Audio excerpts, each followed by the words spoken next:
We're talking about the biggest hits, the biggest misses of this week, week 9 NFL. And fantasy, there's just a ton of stuff that happened. The Ravens dominating, Philly statistically dominating. Same thing with the Lions. Like, there's a lot of dominant performances. There's a lot of garbage as well.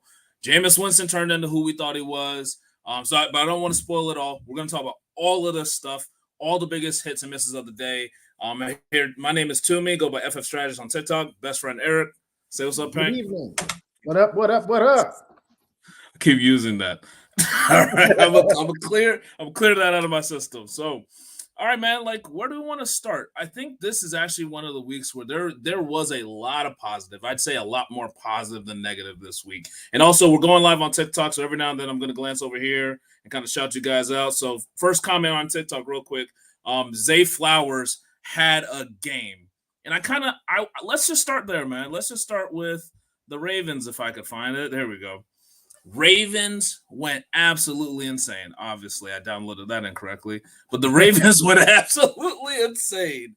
You got your show sheet, bro? Yes, sir. Yeah. Okay, we'll do it that way because of the way I downloaded this. But yeah, Ravens went nuts. Zay Flowers went absolutely insane today, going for 2 touchdowns, 29 points. We have King Henry going for 26 points on 23 carries, 106 yards, 2 touchdowns himself. Lamar Jackson, kind of modest day for 3 touchdowns, but he just really didn't have to do as much, have to carry the team as much as he typically does. And so I do think that this is really encouraging because I will say the Baltimore Ravens, like that matchup was tough defensively, or so we thought, right? Denver dominating, best defense in the NFL, especially when you like strip away turnovers just from yards, getting after the quarterback. They were just good at everything. And so it was going to be a really good test for Zay Flowers going against Pat Surtain, for Lamar Jackson playing against one of the highest pressure team in the NFL. Derrick Henry going against a really heavy run blitz team. And they all showed up. They all showed up today. So that was really encouraging to see. Yeah, Zay Flowers, I'm starting to think going forward, he might be like a round 1 to 2 pick. Because this guy is like, he's nice. I remember we had a question. Somebody was asking whether or not to play Zay Flowers, or I can't even remember who. I think it was like Wilson on the Cardinals. My man, if you're listening, it will always be Zay Flowers until he retires for the most part. This dude is disgusting. Always. He's a beast. Oh my gosh. There's a ton of comments here on that same thing. Lamar's passing is getting better 100%. And that obviously big beneficiary of that is going to be Zay Flowers. There's a level of inconsistency to him that's going to just be tough because of the way that this team is so run heavy. So I know that's always going to be frustrating. But when he gets his hands on the ball, it is like a video game. He truly is like the joystick that we thought boy Tariq Cohen was on the Bears a while back. He is that, and he is just almost like an all-pro version of that. So amazing year so far for him. Where do you want to head next? We can be a little bit negative, you know what I'm saying? Take it to – we got quite the show sheet. Jamar, you can go to the Bengals.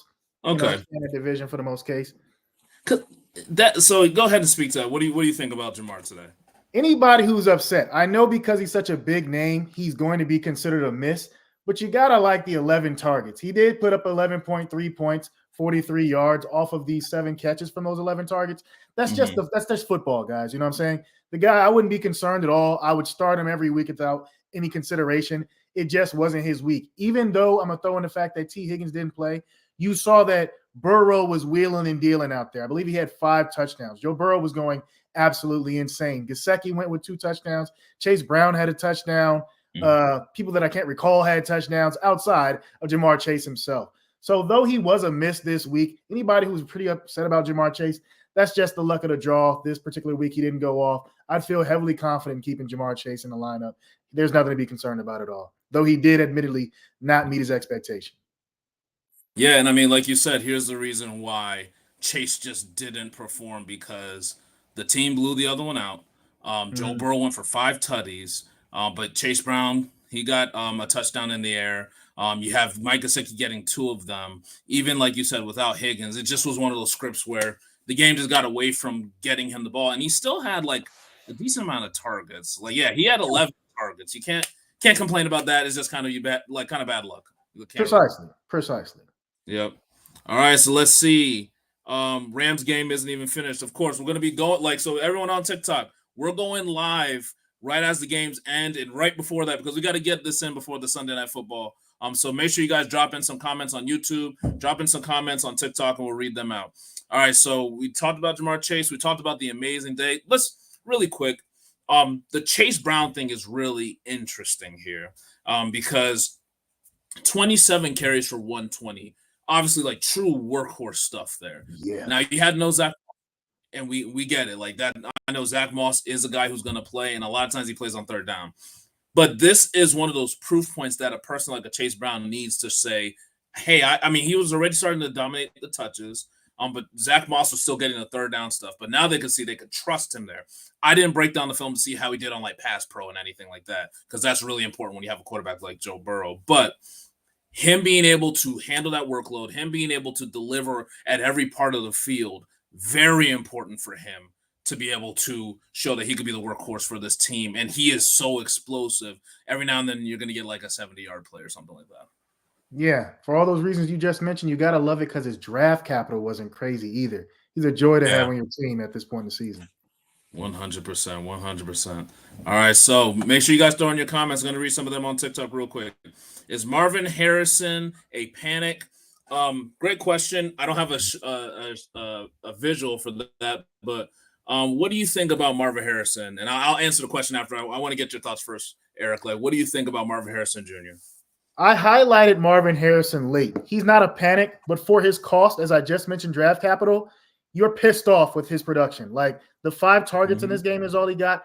For someone with the amount of hype coming into the season that Marvin Harrison Jr. had coming in here, he's gloriously underperformed. He is the definition of boom or bang. When he's there, and you still think he could have done more. So I don't know if it's panic mode with him. You probably won't be able to convert somebody into a conversation to go ahead and say, can I get a really good return on him? If anyone's still big on Marvin Harrison Jr. in this second half of the season, maybe if you're tired of the shenanigans that you've seen so far with Marvin Harrison Jr., you probably want to go ahead and get somebody who's a little bit more consistent. But that mentioned, this was the pretty much halfway point in the season, and you're hoping going forward, Kyler Murray and him can develop more of a connection because he only had 5 targets. That's not top tier, the kind of hype he had coming to the season opportunity that you want from the Cardinals. Like the Cardinals have McBride and they've got Marvin Harrison Jr. They still get down to the goal line and give Wilson opportunities and things like that. That's not what you want to see. Even the announcer in this game, he identified that Marvin Harrison Jr. had one-on-one with a defensive cornerback, and they didn't go to him with his 6'4" ability to probably jump for the ball. That's what he's there for. It's not like he's not getting the utilization you want to see. So you are, I believe, justified in being a bit pissed off from what you're saying. I hear you. It's an interesting point. So I mean, like Kyler, they got the win, and I think like you honestly could blame a lot of what happened with Marvin Harrison Jr. on the incredibly, almost ridiculously effective run game that they had against Chicago. Like all 3 of the running backs for the Cardinals were like putting in work. And then Caleb Williams just like shitting the bed. Like he was terrible. And so I do think in a game where Kyler Murray, he threw the ball 20 times. Marvin Harrison Jr. got 5 of the targets. So, I mean, he got a like 25% target share. It's not terrible. I mean, it's not like you want him to get at least 10 targets a game, but when your quarterback only has to throw it 20 times in a blowout, it's just kind of a uniquely bad situation. I hear you, though. Like, for the draft capital, for the hype, for him being the son of a Hoffer over here, you want him to be getting minimum 10 every game. I don't care how many times Kyler Murray throws it. He should be getting 10 every game. So I hear you on that. I ranked him very highly this week. That was like a terrible decision for any of those people. I said, like, start him over like Devonta Smith and stuff like that. That really does hurt because it's just one of those things where we saw it last week. We saw how they were very intentional about getting him the ball, getting him involved, and then you just see it fall off a cliff again. It's like incredibly annoying. I don't like that. Turning me into Drake out here. Turning me into Drake at a Raptors game. Oh, yeah. He wanted to smoke for real. He did. Yo, look, real quick aside. Like, bro, what are you doing, man? Why are you, first of all, why are you trying to stare down DeMar DeRozan like you wouldn't, like he wouldn't work you if it was a one-on-one? Like, calm down. I couldn't agree more. If there was a fight, he's mopping the floor with your ass. That's just what it is.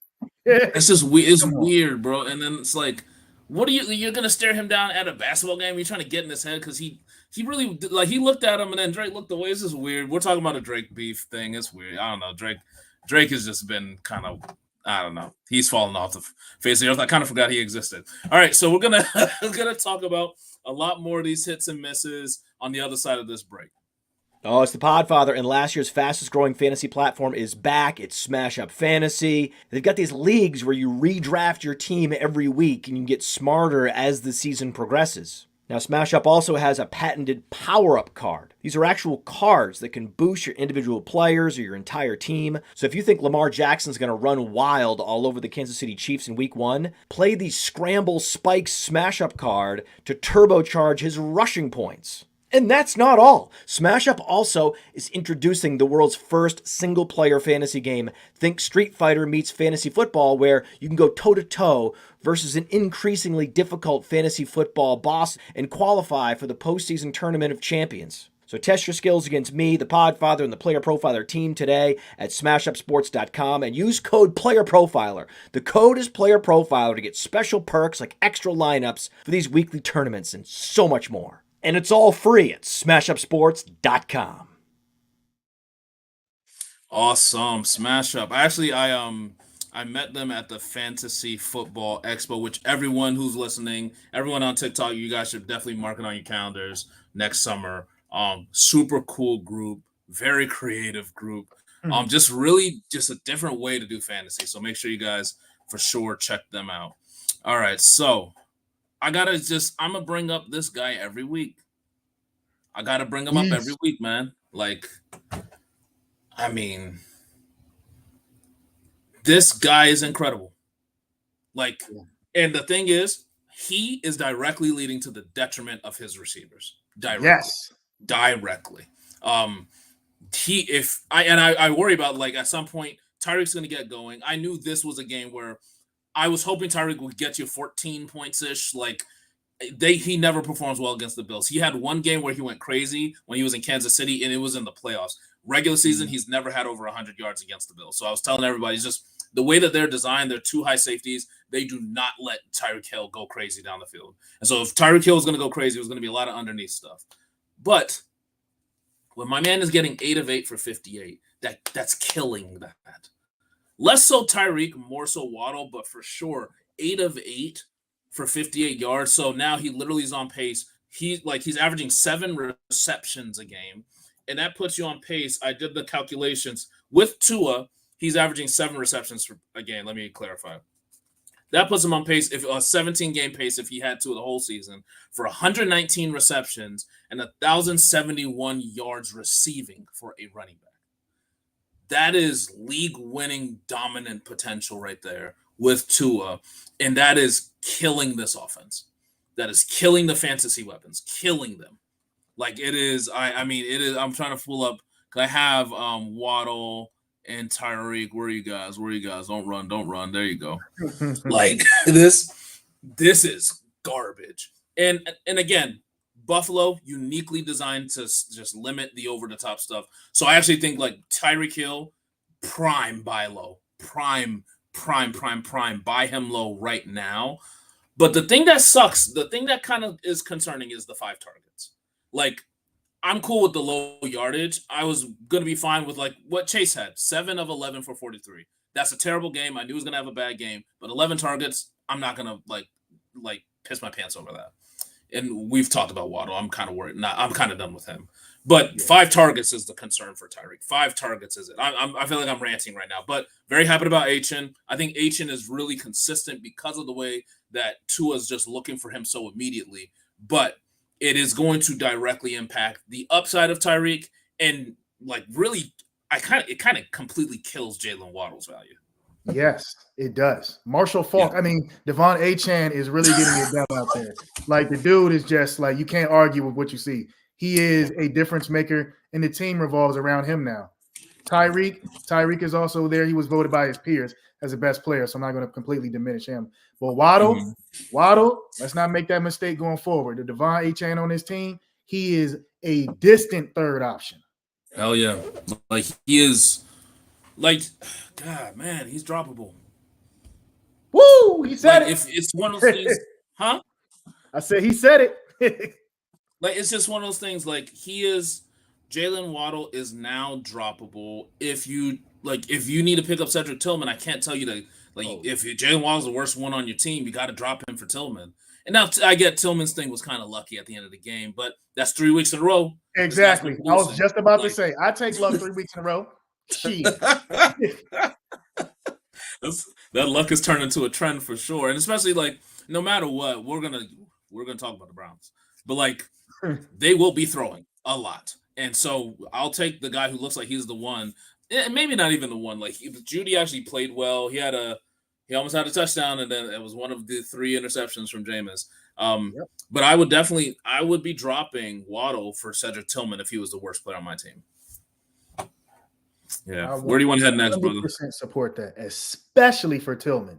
Tillman is that guy. Mm-hmm. And he's prototypical size, speed, all that good stuff. Second-year player, kind of similar, like very similar, honestly, to he's not Nico Collins, guys. But that's the profile which you hope, like a guy who's second or third year, has all the tools, just hasn't had literally a quarterback to get him the ball. And now you see him have a quarterback get him the ball, and then he starts to turn up. So hopefully we get like a poor man's Nico Collins and Cedric Tillman here. All right. Where do you want to go next, man? Tell me we want to go positive. There's a lot of positive. There's a lot of negative. Where you want to head? You can talk about your boys. Falcons, huh? You can talk about your boys. We can talk about them. We can do that. All right. This is rare. Exactly. You're right about that. Chuba Hubbard put in at 21.2 points, 15 carries, 72 yards, 2 tutties, 2 catches of 3 targets. This game was pretty much back and forth. I'm just glad the Panthers were able to pretty much hold out and get the W. The real reason they probably won is they literally, who do the Saints have outside of Kamara now?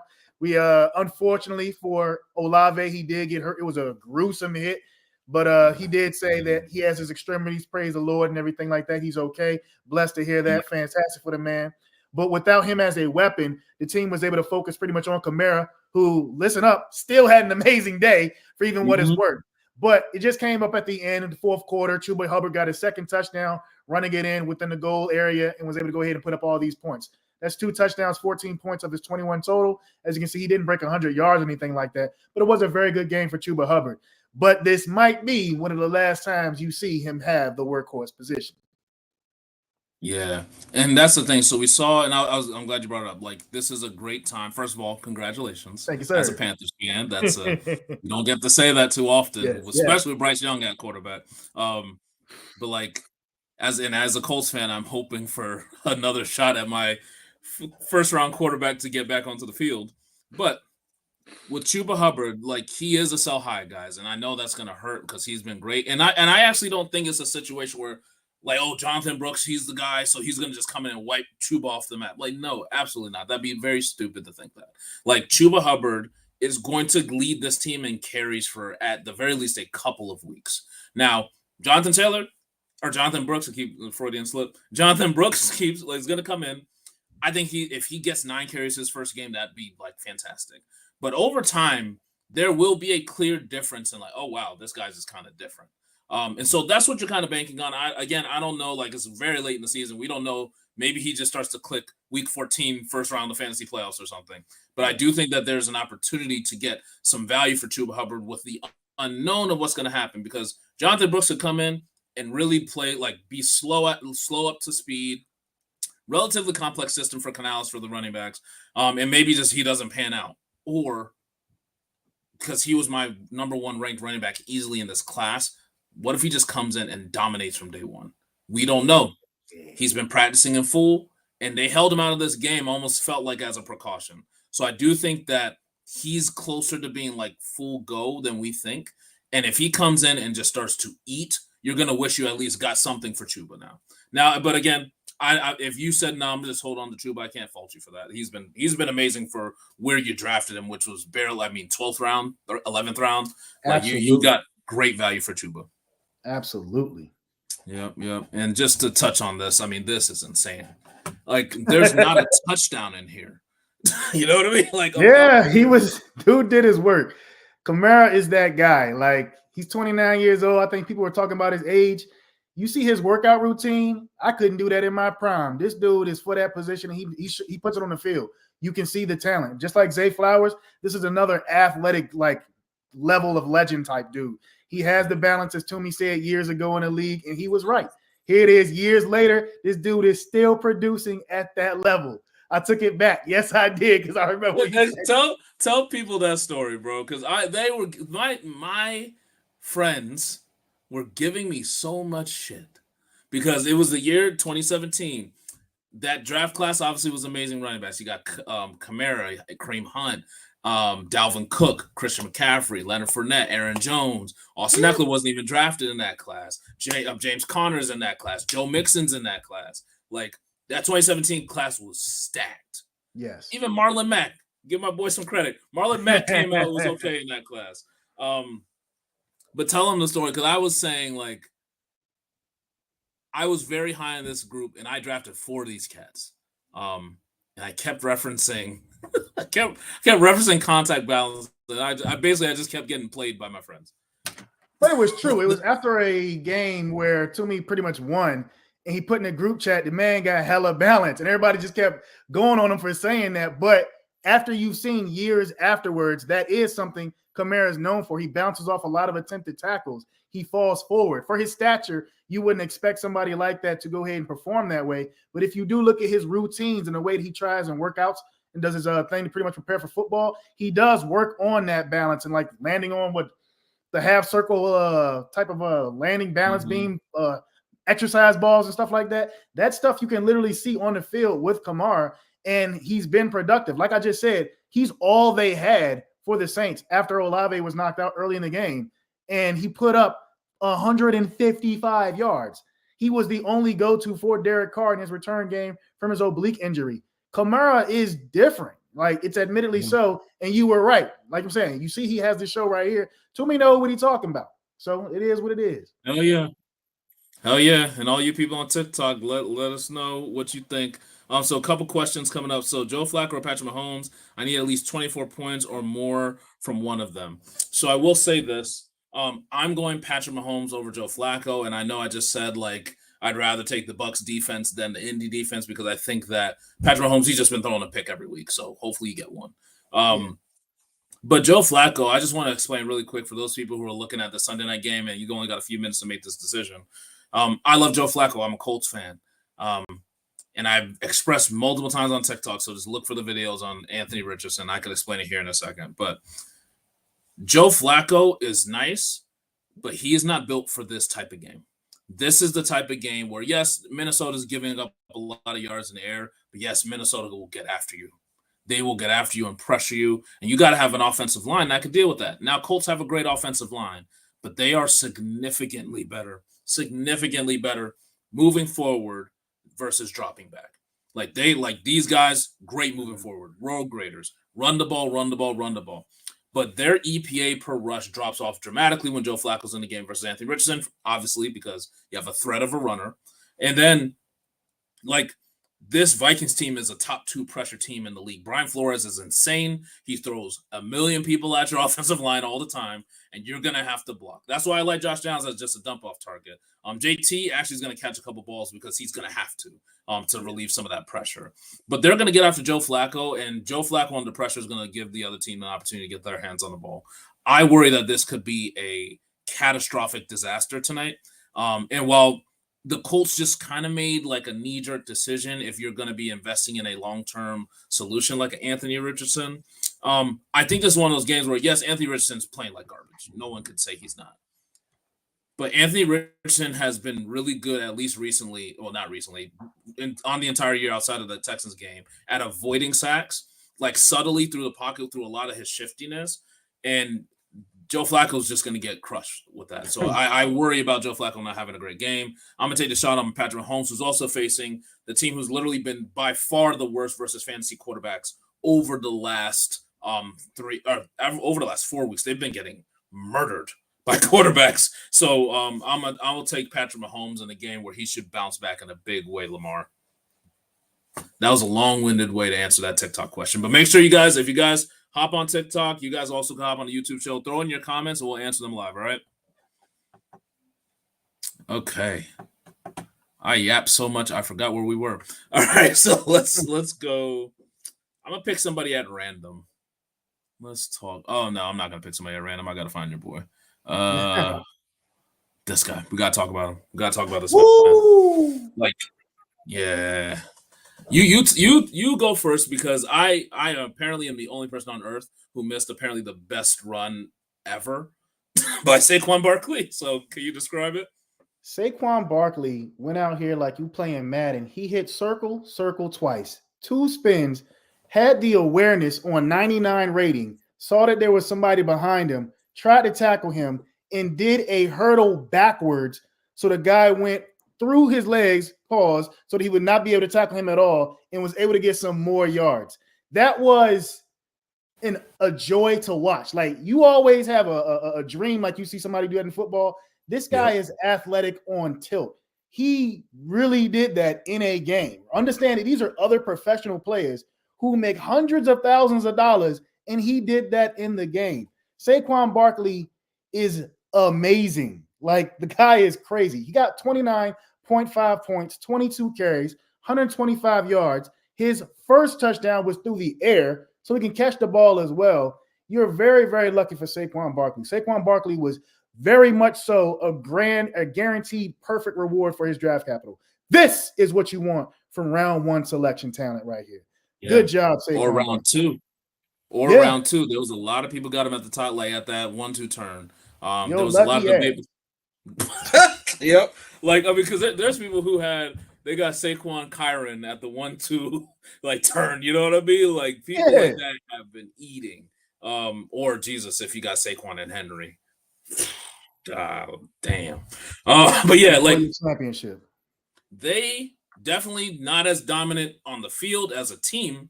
It felt like it, but then Jaguars closed it late, and then Trevor Lawrence, I don't know why he threw the ball like that to a running back.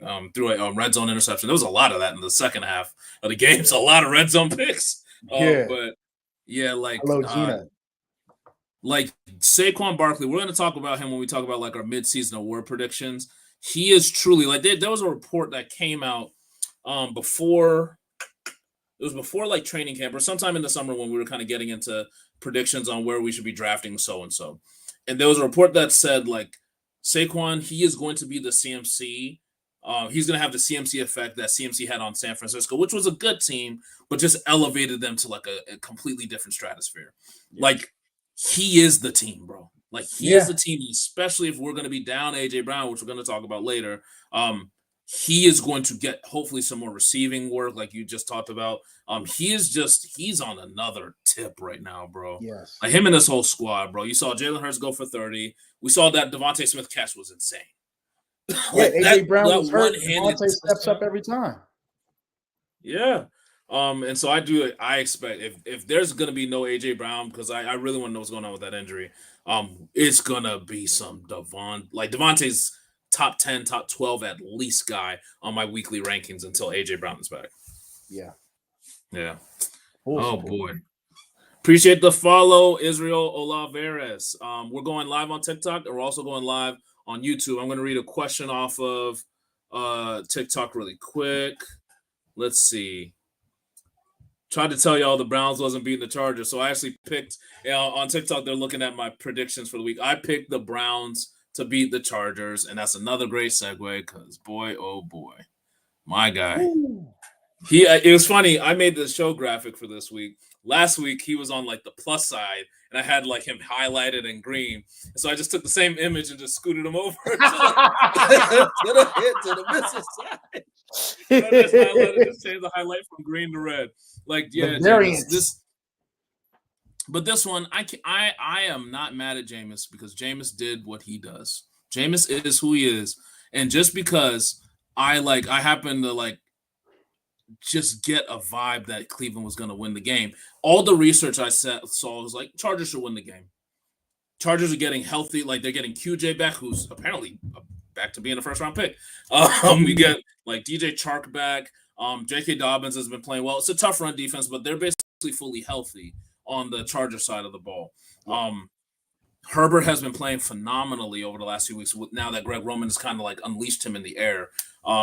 So there was, I mean, all that was true, and all of that happened today. But for some reason, like, you know what? F that. Jameis is gonna do it again. 13 points he's lucky he got that touchdown. 26 of 46 for 235 in the TD with 3 interceptions, and I believe 2 in the red zone. Really terrible. Not protecting the ball at all. That really, really, really, really, really killed them today. Not having Joker also didn't help too in the run game because he is a phenomenal defender. He's on IR now. This was a tough one, but the one thing I will say, just like we were talking about Tillman already, the 46 attempts. This is a bad team. Even with their full offensive line, it's still like a bad team. They're going to be throwing the ball, and so I do think at the least like Tillman, and I'm still interested in Judy. Like Judy had a decent game as well. I'm going to make sure I hold on to those players because they're going to get opportunities with Jameis to catch the ball. And Jameis puts the ball in danger, but sometimes it works out. Like even that Njoku touchdown last week, he threw it to the defender's back, and Njoku just went and grabbed it and caught a touchdown. Like he's going to give you an opportunity. So I do think Jameis Winston's still going to be good for fantasy, but maybe himself, maybe not. But like the players around him, he'll give them a shot to catch the ball. Absolutely. That's the thing about Jameis Winston. You have these other receivers who look at the quarterback and they say, just give him an opportunity, just throw the ball. The quarterback may not want to take the risk. You can say with Jameis Winston, you'll never have that issue. He's like, I put it in the air and gave you a shot. And that's why, like you mentioned, I like Tillman. Tillman is a talent, and he's got a quarterback that'll take the dub, take the L, take in between, just do whatever, and give him an opportunity to throw the ball out there. Tillman will go ahead, and I believe he should continue to produce, especially for somebody that you picked up off the waiver wire. He's giving you this. So that's just you can't argue that. You can't at all. You can't at all. There's a lot of I unfortunately picked the Bears to beat the Cardinals for some reason. So I just want to like move the conversation really quickly to touch on that game because we had talked about Marvin Harrison Jr. Kyler Murray, he was incredibly disappointing, but he truly just didn't have to do that much in that game to get a win. They handed off. I mean, Trey McBride got a rushing touchdown. It was just a game. It was kind of a weird game. You know what I mean? The defense really performed well. Caleb Williams, boy, man, like this. I feel like this was this was my bad in that I never really believed in him this year in fantasy, and I kind of got tricked. Like we saw a relatively decent incline and improvement in his fantasy production over the weeks prior to the bye. Very clearly, it's like, okay, he was okay in the Colts game, and then the next game was like, oh, he's better. And then the following game was like, he was phenomenal. So going into the bye week, we're thinking, you got the Commanders on the other side of that. You're going to kill it. Like, clearly you're going to kill it.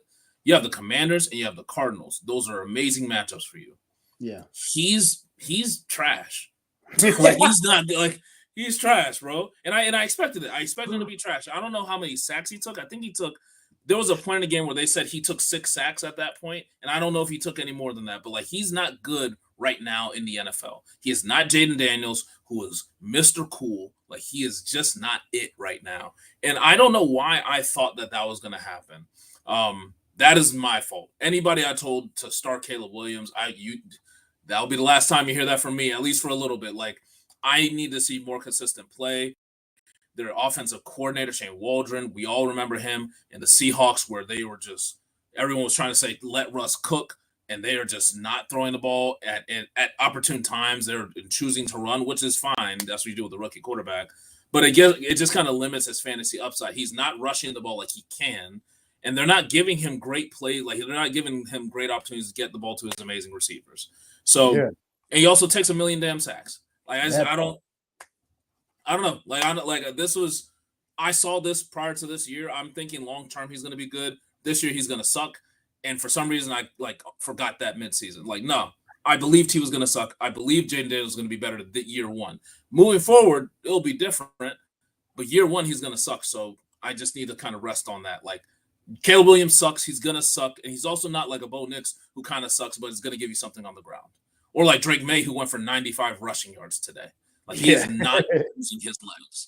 So to me, it kind of caps the ceiling. I just think it's funny because if you were watching Hard Knocks this year, the marketing of that show, you were so convinced, man, this guy's going to kill it. He's the greatest player to ever come for quarterback out of Chicago. They made him look like he was going to be outstanding. And when you see the reality of the situation, it's nothing short of hilarious. So, yeah, totally agree. I feel you. All right, so we got a question. What's up, Tommy and Eric? Hope you guys are doing well. So real quick, should I play Downs in the flex or Rachaad White on Monday night? Keep up the good work. Thank you guys 100. Appreciate that. Jedi Master. So for me, I'm incredibly high on Downs. And like I said, this is going to be a game where I do expect Joe Flacco to be under like a ton of pressure. And every single game where he's played with Josh Downs has had a phenomenal day, like a phenomenal outing. Because like you'll see on like the opening drives, they almost design their script heavily involves Josh Downs on their initial plays because he gets open very quickly, shows the quarterback his numbers, and is a safe, easy target. And so I expect to see that happening again. Rachaad White has been playing well since the receivers have gone down. I think that he's going to be involved, but just because of Bucky Irving, he's still going to play. We don't know. Like Bucky Irving is also great in the air as well. And just because Rachaad White has scored recently doesn't mean he's going to continue to do that. So just because of that unknown, and I know how Josh Downs is going to be involved, especially with Michael Pittman Jr., well, yes, he's going to play. Michael Pittman Jr. has told the beat reporters of the Colts, like, it hurts him to bend over. Like, his back is killing him right now. And so at any point, you could have Michael Pittman in a game and then he just is out for the rest of the game because of his back. So because of all that, I'm going to be going with Josh Downs in that situation. What do you think, Eric? I couldn't agree more. I was leaning Downs based on all the reasons you just said. Rachaad White has competition at his position. Downs has performed very well with the quarterback. Being Flacco, Flacco's the quarterback now going forward.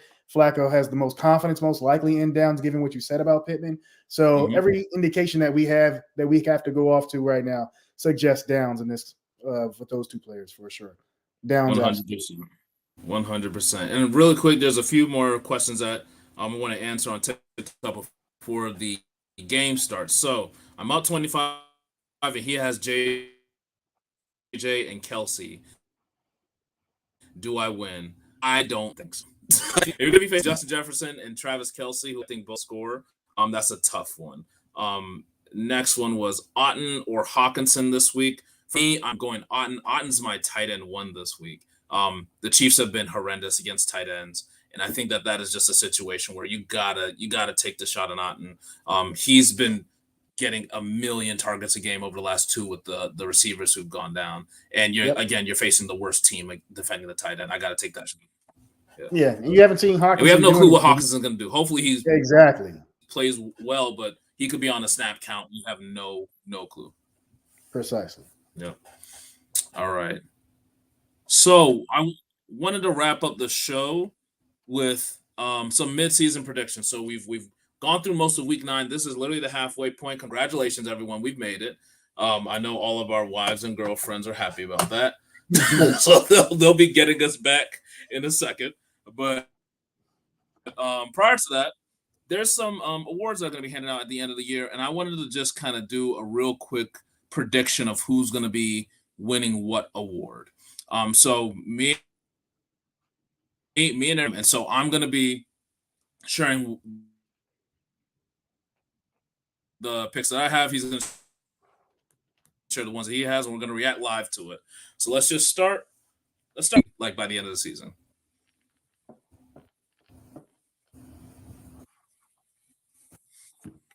You got it? You got me there? Yeah, you asked me? Can you hear me? Yeah.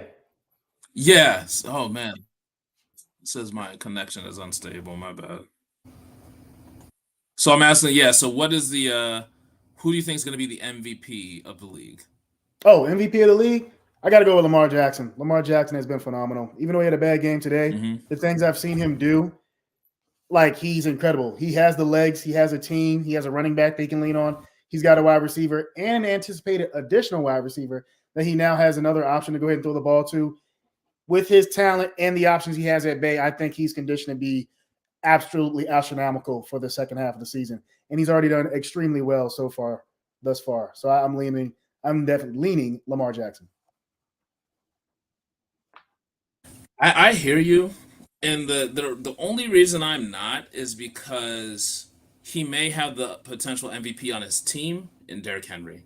Oh, I think that is a situation where he's going to get dinged by how good Derrick Henry has been. Derrick Henry's leading the league in rushing, leading the league in rushing touchdowns, leading the league in attempts. Their offense is operating at a crazy peak from offensive DVOA, EPA, everything. They're the top of the league, even with the Detroit Lions in the mix. He has been such a dominant force, and I think that he's clearly. I mean, he has 946 rushing yards. He's on pace to like easily hit 2,000.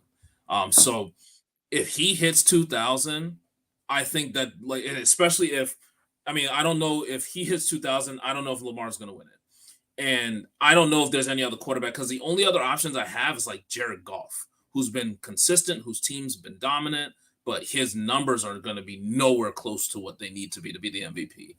And so because of that, I actually think that this is a year where a non-quarterback could win the MVP award. And to me, the lead dog there would be Derrick Henry, which, I mean, there may be a quarterback that comes out of the woodwork, but right now, I do think Derrick Henry is leader in the clubhouse. Can't argue with that one. That's for damn sure. Yep. Yeah. And so I guess let's just move to the Offensive Player of the Year. So to me, if Derrick Henry wins the MVP, he'll be winning Offensive Player of the Year because typically that award typically goes to like a non-quarterback, which is kind of messed up, but it's usually like a non-quarterback, and then the MVP is typically a quarterback unless there's like a uniquely fantastic running back or wide receiver year. So to me, Offensive Player of the Year would also go to Derrick Henry in that situation. But I know that there's a lot of other options. Maybe one of them is on the screen. Yeah, Saquon is a good argument there, but Derrick Henry, I mean, he's been absolutely dominant. Mm-hmm. But all due respect to Saquon, I do have to go ahead and side with Derrick Henry in that regard. He is what people thought he would be on the Ravens, and possibly even more. He's definitely more. I think he's at the top of the league in like yards per carry too. Like it's not like he's just like slogging through these games, getting like 3 yards a carry. Like no, I think he was averaging like close to 5+ yards per carry right now. That's crazy work. Yeah. For this old ass man. All right. So moving on to Defensive Player of the Year. There's a lot of options because there isn't like a dominant pass rusher right now. Like, to me, I was debating between Xavier McKinney, who has 6 picks. He would just need to continue that, and that's just really – he's a safety. Even like it's just hard to, like, guarantee that production moving forward. Dexter Lawrence is leading the league in sacks at defensive tackle with 9. He has 1 sack basically per game. And, like, that's crazy. Like, if he does that, I think he gets it just because of just how rare that is. Like, that's incredibly difficult. 340-pound nose tackle with 9 sacks. That's nuts. Yes. But I think it's going to probably go to one of the guys who we typically see. And I have a feeling it's going to be J.J. Watt just based off of some late season heroics, him making big plays to get the Steelers into the playoffs. So I feel like it's going to be just J.J. TJ. Oh, my gosh. I think it's going to be TJ. Yeah. TJ, I mean, their defense for the Steelers with that merry-go-round of quarterbacks, he has been very effective. Like I said many a times, I would always run on the opposite side of TJ, and I would be very obvious with it. They'd be like, "You scared of him?" I'm like, "Yeah, I am." No argument there. So who do you think is getting it? I will go with TJ. I've heard the name Patrick Surtain a whole lot as well, so just go ahead and throw another one out there for sure. So, but if I had to go ahead and pick, it is TJ. I think his impact is massive. And like the Steelers have done well, even though people don't anticipate them to really be where they are right now. They do lean on their defense so much. So his impact is there. But I didn't even know what you mentioned about Dexter Lawrence. I, of course, watched his games and he's made the defense on the Giants somewhat even relevant. But I didn't know he was that damn impressive. So that one is it's not a obvious one for sure. Yeah, because I mean, like they lead the league in sacks, and pressures and all that stuff. And a lot of that is they're not sending blitzers. Those guys are just winning. The front four with Thibodeau. You got Ojulari. Yeah, Brian Burns on the edge. And then Dexter Lawrence. So he actually may even get dinged for that because he has like some dogs all around him. And then Pat Surtain, Pat Surtain has been locking it down outside of today. But I think like it's hard to give that award to a player who doesn't have pick production. Like it just seems like it's one of those aesthetic things. Like if he has 1 interception this year, but just shutting people down, unless he's doing that at a Darrelle Revis level, which he's not. I just don't see it going to a player like him. Gotcha. Respect. Yeah. I think the next one is very easy. Offensive Rookie of the Year. That's no question. We know who that is. The man on the Commanders. Yep. I think it's going to be, what's his name? Blake Corum. Just trying to think of some, of course, it's fucking Jaden Daniels, bro. Like, Yes, Jaden sir. Daniels, he is having honestly a better RG3 effect on the Commanders team. Like, we do forget RG3, like, they were 3-6 at one point and then had to make a run to get into the playoffs. Jaden Daniels, this team is 6-2. Like, this is insane. This is the Commanders, man. Like, this, he is lifting that team to new heights. And he is so calm and cool under pressure, unlike Caleb right now, where he is truly like could run. He is great in the pocket. Like, he is doing everything right. Closest thing we've seen to like how CJ Stroud impacted the Texans last year. This, I think, is clear, Jaden, no question. Yeah, I mean, he's literally made the Commanders relevant. They've been bad the entirety of my existence on this planet until now. That's incredible. Yep. Of a little brief stint with RG3, but no one felt like that was real. I'm sorry, I didn't. Like, I lived in DMV at that time, and it was like they were hype about it, but the NFL, the rest of the NFL wasn't.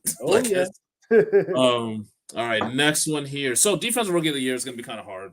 No one's been incredibly standing out, and even the person I'm picking, I don't think they have like a ton of sack production because it always goes to an edge player. I'm got to give it to Jared Verse though. Right now, like, I think at least as of last week, he led the NFL in total pressures, even though he only had like 2.5 sacks. I'm not sure if the sack that he had today is included in that or not. So maybe he has 3.5. But I mean, it's week 9. It's not like he has 9 sacks like Dexter Lawrence does. But based on his impact and based on just how much he impacts the game overall, I got to give it to Jared right now. Yeah, I almost was going to punt on this one because I was like, I'd be reaching. I have no idea. I haven't heard any names, but that was a name I heard here in this Rams game just now.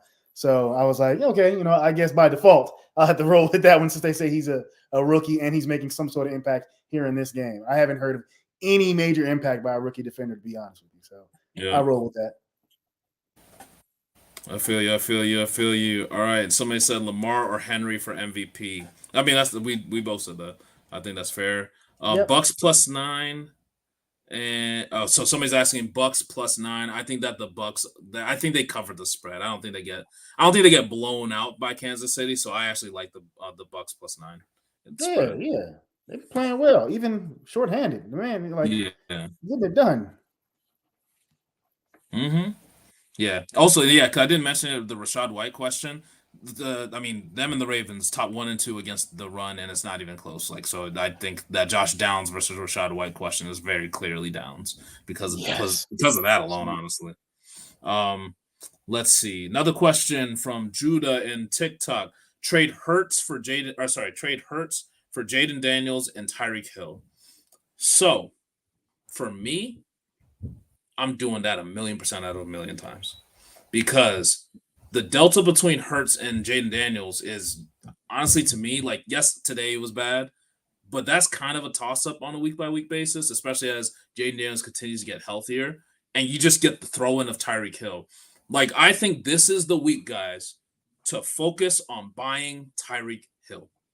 I told anyone who was willing to listen, like on TikTok or wherever we stream, Tyreek Hill was going to have a bad game today because he literally always has a bad game against the Bills. And so there's going to be a lot of people panicking about that. You got to take advantage of that. Take advantage of that shit. The Buffalo Bills, he played them already. He's done. He's played them twice. No more Buffalo Bills on the schedule. The Buffalo Bills have great pass rush. The Buffalo Bills are designed to limit him down the field. The other teams can't do that. And so, like, he is going to have great games. You have to buy Hill right now. Go get him. Do that trade 1,000,000 times out of 1,000,000, man. I wanted to make sure I heard it right. He's selling Hurts, Jalen Hurts, to acquire Jaden Daniels and Tyreek Hill. Correct. Man, unless it was Taysom, maybe. Without hesitation. Yeah. Don't take that layup. You should actually, I'm sorry, I don't want anyone to leave here. You need to leave this right now and go accept that trade. Yeah. Like, leave here and accept that trade. Yes. Do that. My God. Yeah, and somebody's just playing me in here, bro. Why did you pick the Browns? Because I made an emotional, not strategic pick. I just all the data said pick the Chargers. I initially picked the Chargers and f that. Yeah, Jameis is gonna do it, and he didn't. All right. you've proven to be human. I'm definitely human, and Jameis definitely is. Cool dude though. I saw him and his family go to one of the local spots called Swenson's in like the Northeast Ohio area, and they were like trying all like the local fare. He seems like just a fun family member to have, bro. That's just entertaining, man. All right. And then really quick, coach of the year, and then comeback player of the year. For me, I'll just do both of those real quick.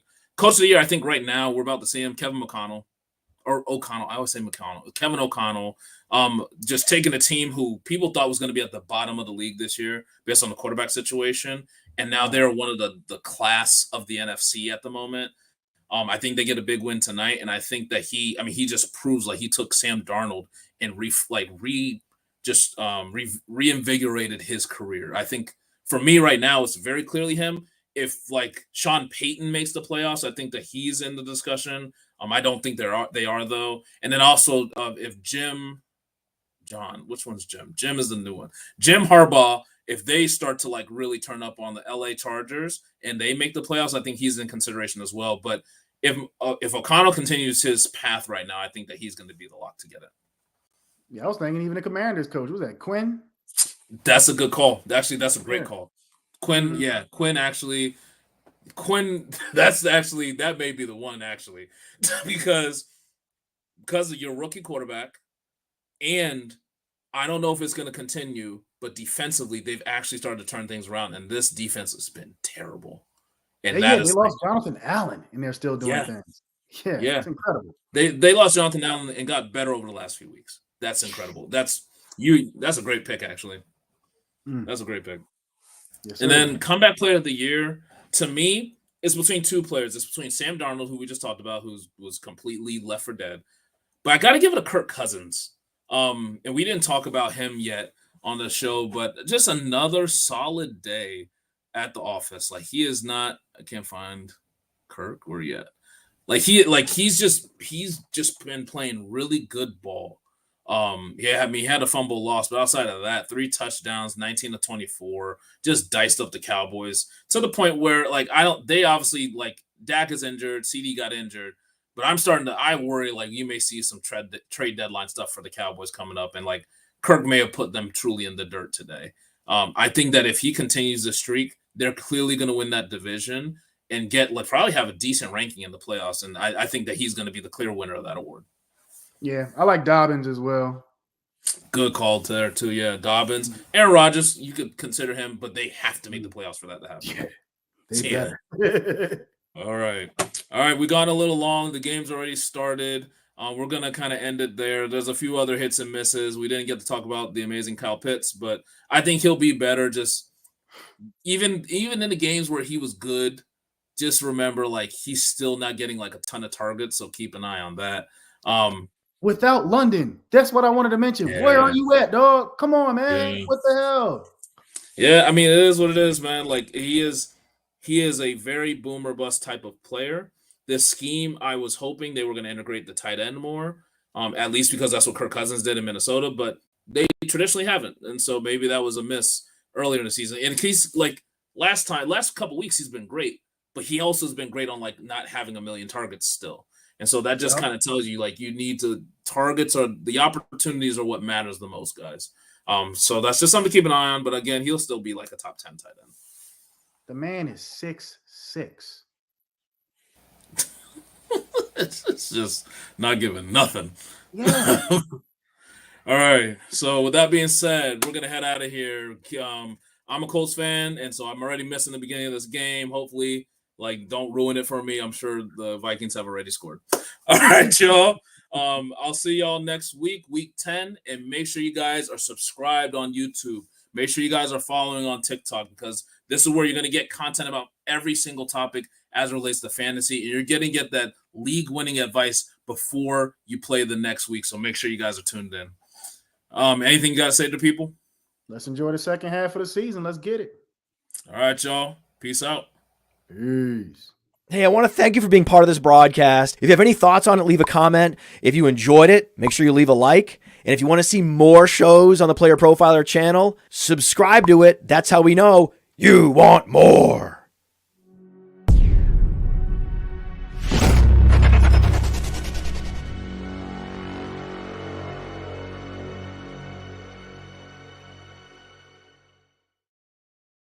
That was good. It was. And obviously, hold on, didn't end the show. All right, y'all.